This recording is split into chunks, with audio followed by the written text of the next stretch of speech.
How to fix creator fonts not showing up on TikTok. First, open TikTok app. Now, tap the profile icon on bottom right corner of the screen. After that, tap the three bars icon on top right corner. Now, click on Settings and Privacy. From here, click on first option, Account. So, you make sure your account is switched over to your business account. The next thing to do is go back to Settings and Privacy. Scroll down and on the Support, tap the option Report a Problem. So, from here, scroll down on bottom and tap on Submit a Report. Now here, you need to write something like, "Hey TikTok, please enable my creator fonts that are not showing up. I have a business account and the feature is not there. Thanks." After that, what you can also do is provide them with a screenshot and click on Submit button.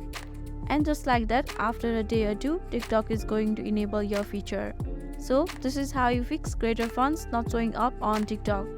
Hope you found this video helpful.